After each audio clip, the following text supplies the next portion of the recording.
Good morning. आज मैं आपको यहाँ पे स्वप्रेरकत्व की बीमा, इसके प्रतीक, इनके बारे में पढ़ा रहा हूँ। कल आपने स्वप्रेरकत्व से पहले आपने कल पढ़ा था स्वप्रेरण। तो स्वप्रेरण किसे कहते हैं कि यदि किसी कुंडली में बहने वाली धारा में, जैसे कुंडली है, इसमें बैटरी लगाई गई है, इसमें बैटरी से धारा प्रवाहित कर रहे हैं, इसके साथ यहाँ पर धारा नियंत्रक है। धारा नियंत्रक की सहायता से इसमें बहने वाली धारा में हम क्या कर रहे हैं, परिवर्तन कर रहे हैं। तो यदि किसी कुंडली में बहने वाली धारा में परिवर्तन किया जाए तो उस कुंडली से संबद्ध चुंबकीय फ्लक्स में परिवर्तन होता है। इस कारण कुंडली के अंदर एक प्रेरित विद्युत वाहक बल और एक प्रेरित धारा उत्पन्न हो जाती है। यह घटना स्वप्रेरण कहलाती है। सन 1832 में सर जोसेफ हेनरी ने इसकी सर्वप्रथम खोज की थी, ठीक है ना। और माना इसमें जो बैटरी से मुख्य धारा बह रही आई, और उसमें इस टाइम इसमें फ्लक्स क्या है, चुंबकीय फ्लक्स हमारा हाई, धारा आई बहने पे अब चुंबकीय फ्लक्स क्या है, हाई। तो ये पाया जाता है कि ये चुंबकीय फ्लक्स इस धारा आई के अनुक्रमानुपाती है। ये आपने पढ़ा था। और ये फाई बराबर हमने यहाँ पर लिया था L इंटू आई, और ये L क्या था, इस कुंडली का स्वप्रेरकत्व या स्वप्रेरण गुणांक। तो L का हमने यहाँ पे सूत्र निकालता है, L बराबर आई बटे आई, यानी स्वप्रेरकत्व, ये स्वप्रेरकत्व मतलब L, ठीक है ना। तो स्वप्रेरकत्व बराबर क्या होता है, चुंबकीय फ्लक्स बटे मुख्य धारा, जो धारा बैटरी से बह रही है, ठीक है। क्योंकि इसमें एक धारा आई और उत्पन्न होती है, प्रेरित धारा स्मॉल आई, वो इस मुख्य धारा कैपिटल आई का विरोध करती है समय लेंज के नियम अनुसार, ठीक है। अब इसमें यदि हम क्या करते हैं, आई बराबर 1 एम्पियर रखते हैं। हाँ, इसका मात्रक क्या था, किसका, स्वप्रेरकत्व का मात्रक हेनरी, ठीक है ना। और इस हेनरी की परिभाषा बता रहे हैं यहाँ पे कि हेनरी बराबर क्या होगा, एक हेनरी किसे कहेंगे, L बराबर क्या होगा, यदि I बराबर 1 कर दें, फाई मतलब चुंबकीय फ्लक्स, चुंबकीय फ्लक्स का मात्रक क्या है, वेबर, ठीक है। कि यदि इस कुंडली में 1 एम्पियर की धारा बहने पर इसमें उत्पन्न चुंबकीय फ्लक्स का मान क्या हो, 1 वेबर हो, तो उस समय इस L का मान क्या हो जाएगा, L का मान हो जाएगा, I का मान 1 रखिए और I का मान भी 1 रखिए, यानी 1 एम्पियर की धारा प्रवाहित की और चुंबकीय में कुंडली में फ्लक्स कितना उत्पन्न हुआ, 1 वेबर का। अगर ऐसा हो तो इस L का मान क्या आएगा, 1/1 मतलब 1। तब ये 1 जो है ये हेनरी के रूप में नापा जाएगा, तब ये इसका मात्रक क्या होगा, L का मात्रक हेनरी। तो 1 हेनरी किसे कहते हैं कि यदि किसी कुंडली में 1 एम्पियर की धारा प्रवाहित होने पर इसमें उत्पन्न चुंबकीय फ्लक्स 1 वेबर हो तो इस कुंडली का स्वप्रेरकत्व 1 हेनरी कहलाता है, ठीक है ना। फिर इसके बाद एक दूसरा मैंने इसका सूत्र बताया था, आपने E बराबर पढ़ा था डेल्टा फाई बटे डेल्टा टी माइनस साइन से, कि प्रेरित विद्युत वाहक बल जो इसमें उत्पन्न हो रहा है वो चुंबकीय फ्लक्स परिवर्तन की ऋणात्मक दर के बराबर होता है। फिर आपने इसमें क्या किया था, डेल्टा फाई के स्थान में क्या रखा था आपने, L इंटू आई। अभी जो सूत्र निकाला फाई बराबर L आई से नहीं निकाला था हमने सूत्र, फाई बराबर L इंटू आई, तो फाई के स्थान पे L आई रखा बटे डेल्टा टी। E बराबर आ गया आपका minus L delta phi upon delta T, sorry delta I upon delta T, ये आ गया। तो ये क्या था, delta I upon delta T, धारा परिवर्तन की दर, ठीक है। अगर हम यहाँ पर केवल आंकिक मान लेने पर इस ऋण चिन्ह को हम हटा सकते हैं, क्योंकि ऋण चिन्ह केवल ये प्रकट करता है कि जो प्रेरित विद्युत वाहक बल है वो धारा परिवर्तन का क्या करता है, विरोध करता है, वो ये ऋण चिन्ह के द्वारा प्रकट किया गया। अब यहां से L का सूत्र फिर निकालिए, L बराबर क्या हो जाएगा, L बराबर आ जाएगा, L बराबर E upon delta I upon delta T, ठीक है ना। अब यहां से यदि हम क्या कर दें, यदि delta I upon delta T, ये क्या है? धारा परिवर्तन की दर। तो यदि इस कुंडली में जो धारा परिवर्तित हो रही है प्रत्येक सेकंड, वो किस दर से परिवर्तित हो? इसका मात्रक क्या होगा? आई का मात्रक एम्पियर, टी का मात्रक सेकंड। तो यदि कुंडली में बहने वाली धारा 1 एम्पियर प्रति सेकंड की दर से परिवर्तित हो, तो उस समय ये फॉर्मूला क्या बन जाएगा? L बराबर क्या हो जाएगा? E upon 1। तो L बराबर क्या आ जाएगा? E। तो यानी यदि कुंडली में बहने वाली धारा 1 एम्पियर प्रति सेकंड की दर से परिवर्तित हो रही हो, तो उस कुंडली में उत्पन्न प्रेरित विद्युत वाहक बल ही कुंडली का स्वप्रेरकत्व कहलाता है। ये परिभाषा आपको बतलाई थी स्वप्रेरकत्व की। ठीक हो गया ना? अब यहां पर देखिए कि जब इसमें 1 एम्पियर प्रति सेकंड की दर से धारा परिवर्तित हो रही है, प्रत्येक सेकंड कितनी धारा परिवर्तित हो रही है? 1 एम्पियर। और इसमें जो प्रेरित विद्युत वाहक बल है, इसका मान E का मान, ये भी कितना हो? E का मान भी 1 वोल्ट होगा। यदि ऐसा हो जाए कि delta I by delta T भी 1 हो और E का मान भी क्या हो? 1। पर ये 1 क्या? E का मात्रक क्या होगा? प्रेरित विद्युत वाहक बल का मात्रक कोई होता है जो विभवांतर का होता है, वोल्ट। इसका मात्रक क्या है? वोल्ट। तो तब L का मान क्या देगा? तब L बराबर आएगा 1/1। इसमें रखिए E की जगह 1 रखिए, delta I by delta T 1 रखिए, ये क्या जाएगा? 1। और तब ये 1 जो होगा ये हेनरी के रूप में होगा। इसका मात्रक क्या हो जाएगा? L का मात्रक उसमें हेनरी।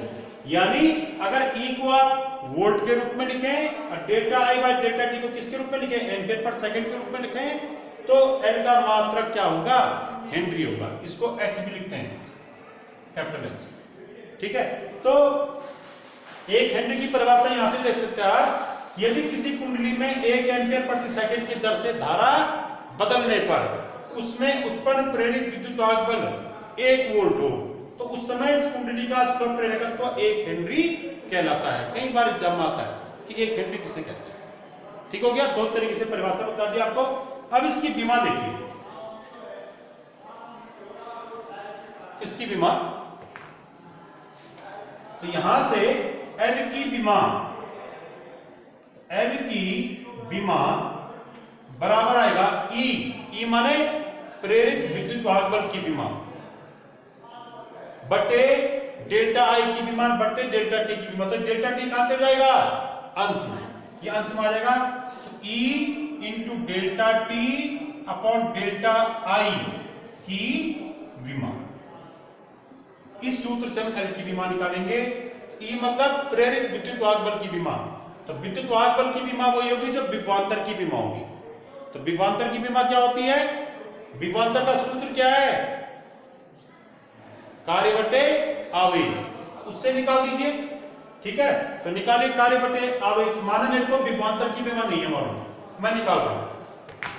E की विमा वही होगी जो विभवांतर V की विमा होगी। तो V की विमा बराबर क्या? कार्य बटे आवेश। कार्य को हम W लिखते हैं, आवेश को हम Q लिखते हैं। तो W अपॉन Q बराबर होता है V। इसकी विमा, तो बताइए कार्य की विमा क्या होती है? ml स्क्वायर टी की पावर -2 बटे आवेश की विमा A इंटू कैपिटल T। बता रखा आपको पहले। आवेश बराबर Q बराबर क्या होता है? I into small t। आवेश बराबर क्या होता है? धारा गुणा गया समय। तो आवेश की विमा बराबर धारा की विमा यानी A इंटू समय की विमा यानी T। AT आवेश की विमा। कीजिए इसको सॉल्व हो गए, तो क्या आएगा?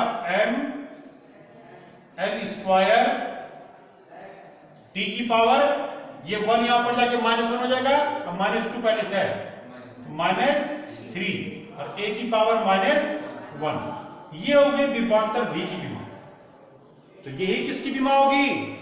यही विमा होगी E की, प्रेरित विद्युत वाहक बल की विमा। तो अब निकालो L की विमा बराबर E की विमा। तो E की विमा ये आ गई जो V की विमा। क्या? ml स्क्वायर टी की पावर -3 A की पावर -1। ठीक हो गया? इंटू डेल्टा टी, ये क्या था? समय। समय की विमा क्या होगी? T। डेल्टा टी की विमा भी लिख दी बटे डेल्टा आई। डेल्टा आई माने धारा। धारा की विमा क्या होती है? E। ठीक हो गया? आगे सॉल्व कीजिए इसको।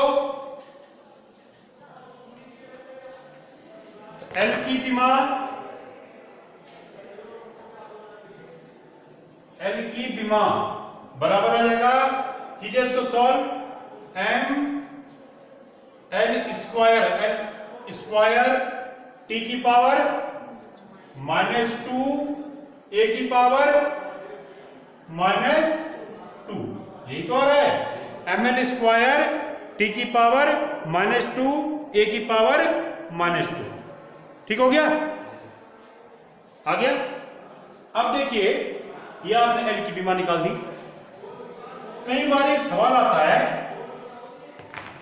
कि यदि कुंडली का स्वप्रेरकत्व एल हो और इसका ओमीय प्रतिरोध क्या हो, आर हो, जो ओम के नियम में जो प्रतिरोध आता है, ठीक है, ये प्रतिरोध आर हो, ओमीय प्रतिरोध कहते हैं। तो एल अपॉन आर की विमा ज्ञात करो, या ये बताइए कि एल अपॉन आर की विमा किस अन्य राशि की विमा है। ठीक है ना? तो एल अपॉन आर की विमा निकालो,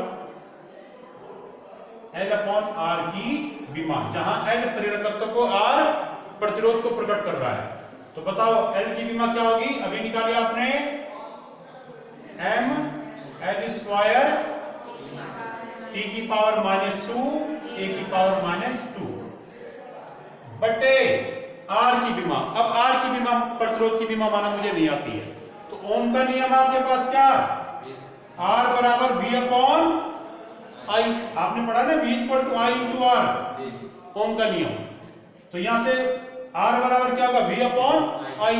तो आर की विमा क्या आ जाएगी, यहां से आर की विमा बराबर V की विमा, V की विमा भी आपने लिखी थी, क्या लिखी थी आपने, एम एन स्क्वायर टी की पावर -3 ए की पावर -1 लिखी थी ना, बटे आई, आई माने धारा की विमा ई। बताइए इसकी विमा कितनी हो जाएगी, एम एल स्क्वायर टी की पावर -3 ए की पावर -2, आ रहा है ना वो, ये क्या आ गया, एम एल स्क्वायर टी की पावर -3 और ये ए की पावर -2। आर की बीमा आ गई, प्रतिरोध की बीमा। तो अब रखिए एल अपॉन आर की बीमा निकाल देता हूं। एल की बीमा तो ये रख दी हमने यहां से, बटे आर की बीमा ये वाली रखिए, एम एल स्क्वायर टी की पावर -3 ए की पावर -2। सॉल्व कीजिए इसको, आगे m से m कैंसिल हो गया, l स्क्वायर से l स्क्वायर कैंसिल हो गया, a की पावर -2 से a की पावर -2 कैंसिल हो गया। क्या आ गया ऊपर आया t की पावर -2 और ये t की पावर -3 ऊपर ले जाइए, ये क्या होगा t की पावर +3। तो क्या आ गया, ये क्या आ गया, कैपिटल T। आप देख रहे हैं कि आपने यहां पर L अपॉन R की बीमा निकाली, क्या आई वो, कैपिटल T। ये किसकी बीमा है, कैपिटल T किसकी बीमा होती है, समय की बीमा, ठीक है ना। यानी L अपॉन R की बीमा वही है जो समय की बीमा होती है। ये आ रखा है एग्जाम में कि L अपॉन, विकल्प दे रखे हैं कि L अपॉन R निम्न में से किन राशियों की बीमा के समतुल्य है। L अपॉन R की बीमा निम्न में से किस राशि की बीमा के बराबर है, तो किसकी बीमा के बराबर है, समय की बीमा। ठीक हो गया। अब देखिए इसमें अगला,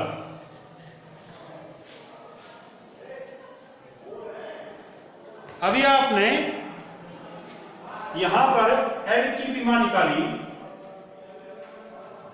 L की बीमा क्या आई, m L स्क्वायर t की पावर -3 a की power -2, no 3, there will be -2, m L square t की पावर -2 a की पावर -2। अभी निकाला था हमने इसको। अगर आपको बीमा मालूम है तो आप इससे मात्रक निकाल सकते हैं। L का एक मात्रक क्या है, हेनरी, वो उसका SI मात्रक है। अगर आपको इसका व्युत्पन्न मात्रक निकालना हो, यानी जैसे किलोग्राम, मीटर, सेकंड, एम्पियर के रूप में इसका मात्रक निकालना हो, तो क्या आएगा, देखिए क्या लिखिए, m किसकी बीमा है, द्रव्यमान की, तो द्रव्यमान का मात्रक लिखे यहाँ पे। तो मैं यहाँ पे L का व्युत्पन्न मात्रक भी बता दे रहा हूं, व्युत्पन्न मात्रक। तो एल का व्युत्पन्न मात्रक क्या हो जाएगा? वो देखिए एन किसकी विमा थी? द्रव्यमान की। तो द्रव्यमान का मात्रक लिखिए किलोग्राम, ठीक है। एल किसकी विमा है? एल माने लेंथ, दूरी की विमा। तो दूरी का मात्रक क्या है? मीटर। एल की पावर 2 है तो मीटर की power 2। T for time, T किसकी विमा है? टाइम, समय की विमा। तो समय का मात्रक क्या आएगा? सेकंड की पावर -2। और ए किसकी विमा है? धारा की, विद्युत धारा की। तो विद्युत धारा का मात्रक क्या आता है? एम्पियर। A for ampere. तो यानी विमा से हम मात्रक लिख सकते हैं। एन के लिए आप किलोग्राम लिखिए, एल के लिए आप मीटर लिखिए, टी के आप सेकंड लिखिए, ए के आप क्या लिखिए? एम्पियर। ए की पावर -2 तो एम्पियर की पावर भी -2। ये इसका व्युत्पन्न मात्रक आ गया। तो स्वप्रेरकत्व या स्वप्रेरण गुणांक एल का व्युत्पन्न मात्रक क्या होता है? किलोग्राम मीटर स्क्वायर प्रति सेकंड स्क्वायर प्रति एम्पियर स्क्वायर। इसी को कहते हैं हेनरी। तो 1 हेनरी बराबर 1 किलोग्राम मीटर स्क्वायर प्रति सेकंड स्क्वायर प्रति एम्पियर स्क्वायर। ठीक हो गया ना? अब देखिए आप इसमें प्रत्येक कुंडली, जैसे माना ये सीधा तार है, ठीक है। जैसे माना मैं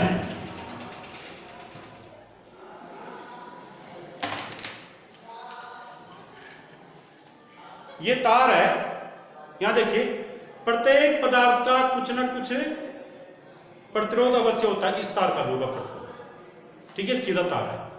तो इस तार में भी क्या होगा?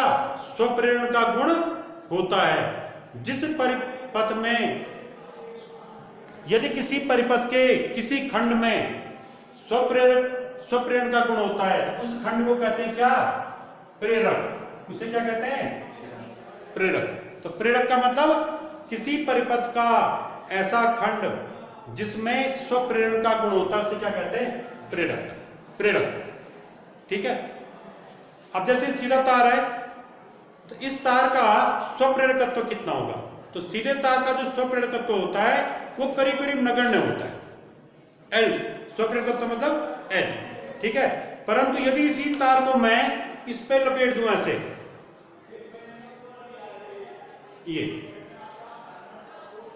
ये बना दिया मैंने, ये बन गई कुंडली, ये फेरे के रूप में। तो अब इसका कुछ ना, यह भी सीधा तार नहीं है, ये कुंडली के रूप में आ गया। तो इसका क्या होगा? स्वप्रेरकत्व अवश्य निकलेगा और ये प्रेरक कहलाएगा। ये क्या कहलाएगा?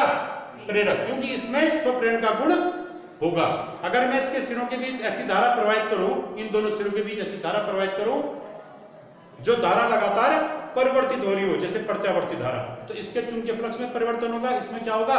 प्रेरित विद्युत वाहक उत्पन्न होगा, यानी स्वप्रेरण की घटना होगी। तो कुंडली का क्या होता है? स्वप्रेरण। कुंडली में स्वप्रेरण का गुण होता है, इसलिए हम इसको क्या कह सकते हैं? कुंडली को प्रेरक, कुंडली या प्रेरक कह सकते हैं। तो इसका क्या होगा? इसका जब इसमें स्वप्रेरण का गुण होगा तो इसका प्रेरकत्व भी अवश्य होगा। जिसमें स्वप्रेरण का गुण होगा उसका प्रेरकत्व अवश्य होगा। तो इस कुंडली का स्वप्रेरकत्व सीधे तार के प्रेरकत्व से क्या होगा? अधिक होगा। सीधे तार का प्रेरकत्व नगण्य होता है, पर इसी को जब हमने छल्ले के रूप में कुंडली के रूप में मोड़ दिया, इस प्रकार से जैसे मैंने ये इसको दिया था अभी,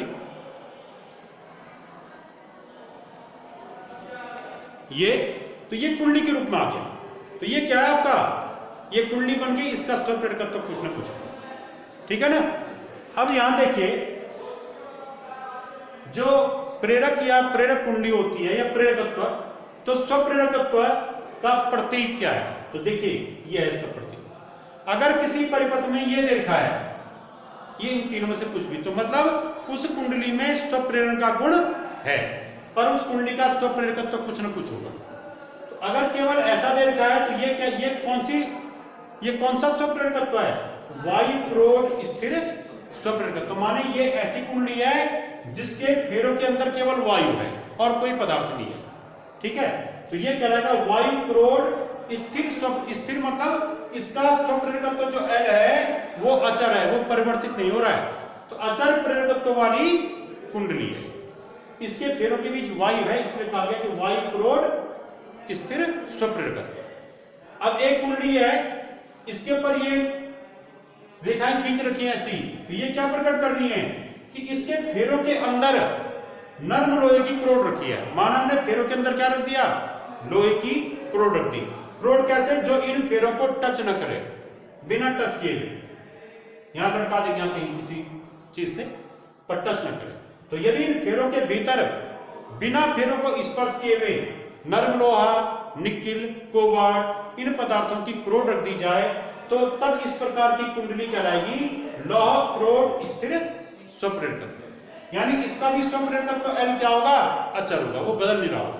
परंतु अगर किसी कुंडली में ये परिपथ में बने हुए हो सकते हैं, तो ये कौन सा स्वप्रेरकत्व प्रकट करेगा, लौह क्रोड या निकिल क्रोड या कोबाल्ट क्रोड वाला स्थिर स्वप्रेरकत्व, ये वायु क्रोड वाला स्थिर स्वप्रेरकत्व। और ये यदि इसमें तीर का चिन्ह बन रखा कुंडली में, तो यानी इसका भी स्वप्रेरकत्व होगा, पर वो परिवर्तित होगा, परिवर्तनीय स्वप्रेरकत्व। यानी इसका जो स्वप्रेरकत्व होगा वो समय के साथ साथ क्या हो रहा है, परिवर्तित हो रहा है।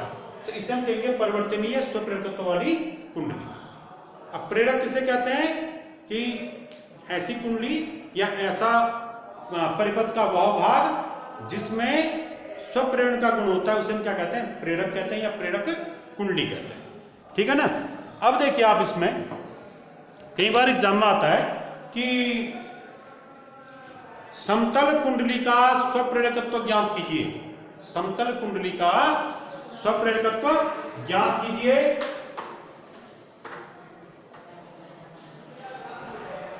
या परिनालिका का स्वप्रेरकत्व ज्ञात कीजिए।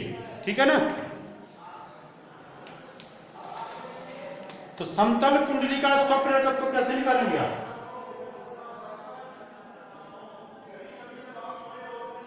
समतल कुंडली, समतल कुंडली से मतलब है मेरा वो वृत्ताकार धारावाही लूप। ठीक है, आपने वृत्ताकार धारावाही लूप पढ़ा था एक, ये वृत्ताकार धारावाही लूप है और इस लूप की त्रिज्या क्या है, R। और इसमें माना ऐसी धारा I बह रही है जो लगातार परिवर्तित हो रही है, तो इसमें क्या आ जाएगा, स्वप्रेरण का गुण आ जाएगा। इसकी त्रिज्या क्या है, R। तो इसको हम कहेंगे समतल कुंडली। यदि इसमें बहने वाली धारा के मान में परिवर्तन हो रहा है, तो इसमें क्या होगा, स्वप्रेरण का गुण आ जाएगा। तब इसका क्या होगा, अपना स्वप्रेरकत्व भी होगा। तो माना इस कुंडली का स्वप्रेरकत्व क्या है, L।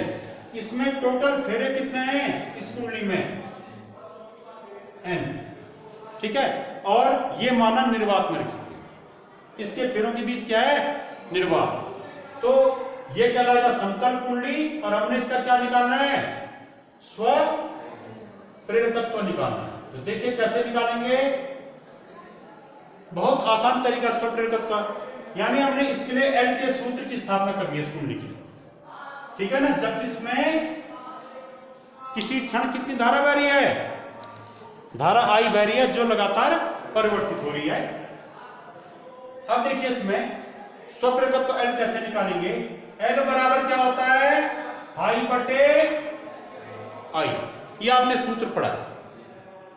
हम इसमें क्या करेंगे, फाई का मान निकालेंगे पहले। तो इस कुंडली के लिए फाई का मान क्या होता है, समतल कुंडली के लिए, कुंडली के लिए देखिए फाई का मान क्या होता है, अरे फाई बराबर क्या होता है, अरे फाई बराबर बी ए कॉस थीटा। तो यानी पहले बी निकालना है, फिर ए निकालना है, फिर कॉस थीटा निकालना है, तब फाई निकलेगा। तो पहले बी निकालिए। तो कुंडली के लिए जब कुंडली में ये धारा बह रही है आई धारा, तो इस कुंडली के केंद्र पर चुंबकीय क्षेत्र कितना होता है बताइए। कुंडली के केंद्र पर चुंबकीय क्षेत्र, पहले चुंबकीय क्षेत्र निकालिए। कुंडली के केंद्र पर चुंबकीय क्षेत्र की तीव्रता कितनी होती है बताइए। वेरी गुड, हाँ बताइए। बी बराबर μ0 I/2R, पाई नहीं, आर आएगा, तो 2r, ठीक है। अगर इसमें एक फेरा है, अगर इसमें n फेरे हैं तो ये हो जाएगा n n फेरे वाली कुंडली के लिए के केंद्र पर चुंबकीय क्षेत्र का सूत्र क्या होगा, mu 0 n I upon 2r। पाई मत लिखना r में, ठीक है। पाई सीधे तार के कारण उत्पन्न चुंबकीय क्षेत्र था, उसमें आता पाई बन, ठीक हो गया। ये वृत्ताकार कुंडली के केंद्र पर चुंबकीय क्षेत्र वाला फॉर्मूला आएगा, यहाँ बी आ गया। इसके लिए क्षेत्रफल ए का सूत्र क्या होगा, इस कुंडली का क्षेत्रफल, प्रत्येक फेरे का क्षेत्रफल कितना होगा, ए बराबर, ये फेरा वृत्ताकार है तो वृत्त का क्षेत्रफल क्या होता है, पाई आर स्क्वायर, आर इसकी त्रिज्या है, तो बी का मान आ गया, ए का मान आ गया।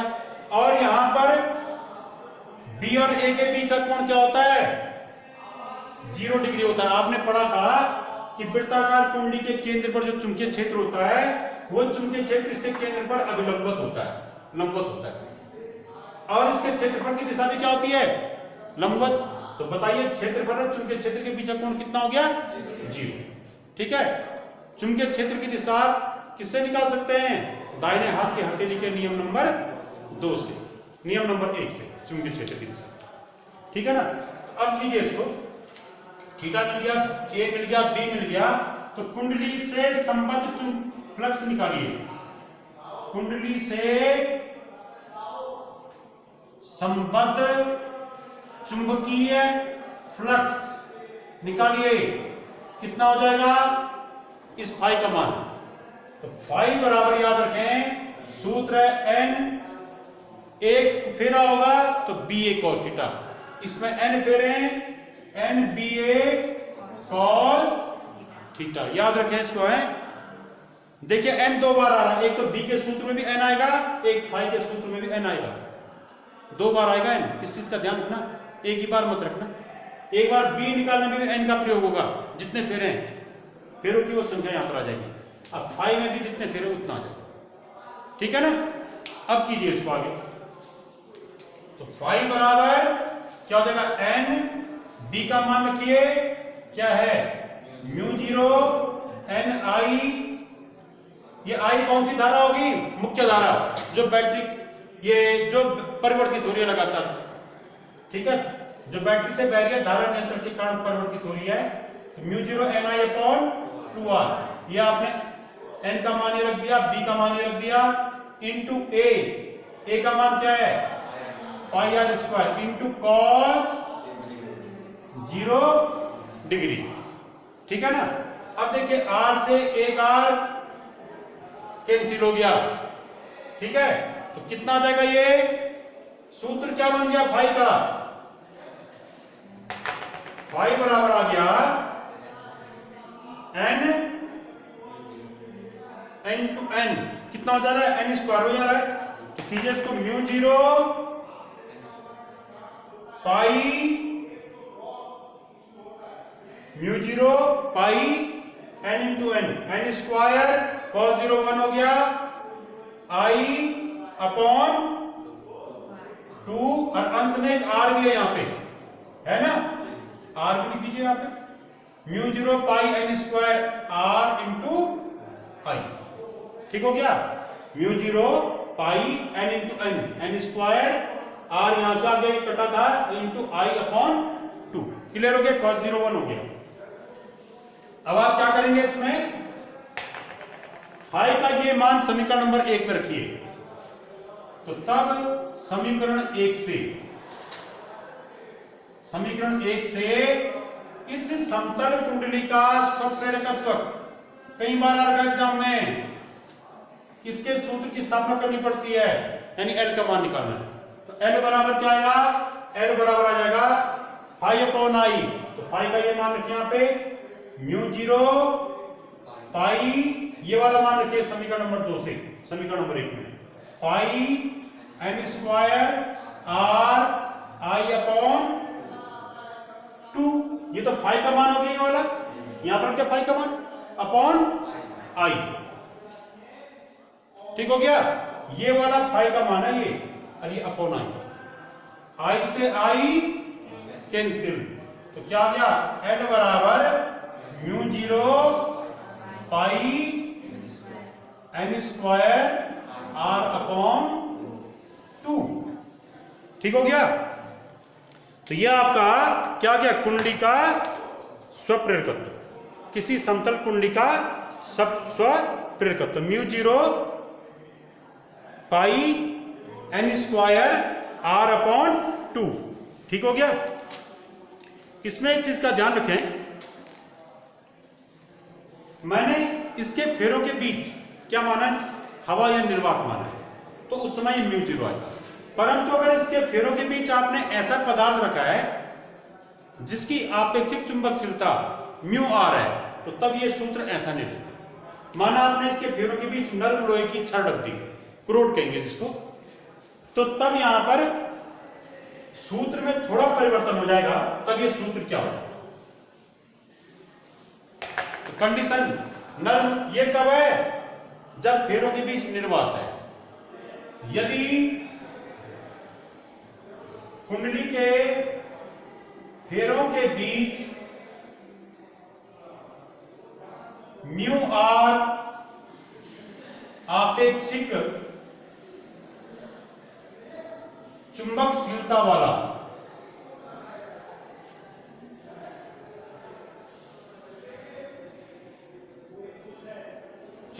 वाले नर्म लोहे की छड़ रखी हो, नर्म लोहा, कोबाल्ट या कोई भी पदार्थ रखा हो जिसकी आपेक्षिक चुंबकशीलता कितनी है, म्यू r, नर्म लोहे की छड़ रखी हो, तब कुंडली का स्वप्रेरकत्व L का सूत्र इसका म्यू r गुना हो जाएगा, इस वाले का जो निर्वात वाला था ना उसका म्यू r गुना कर देना। ठीक है ना, इसको म्यू r से गुना कर दीजिए, फॉर्मूला यही रहेगा और साथ में म्यू r और आ जाएगा। तो क्या आ जाएगा formula, mu r into mu 0 बाकी वही पाई n स्क्वायर r अपॉन 2। ठीक है। आप कह रहे होंगे ये कैसा है, तो देखिए थोड़ा इसमें मैं आपको बता देता हूं। मैंने इसके अंदर क्या रखा, नर्म लोहा। ठीक है, तो नर्म लोहे का चुंबकशीलता क्या होता है, कोई भी पदार्थ रखा है तो उसकी चुंबकशीलता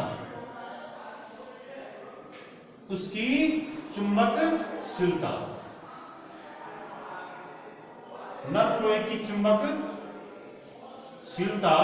उसका सूत्र क्या आ जाएगा, माना उसकी चुंबकशीलता क्या है, म्यू, तो म्यू बराबर होगा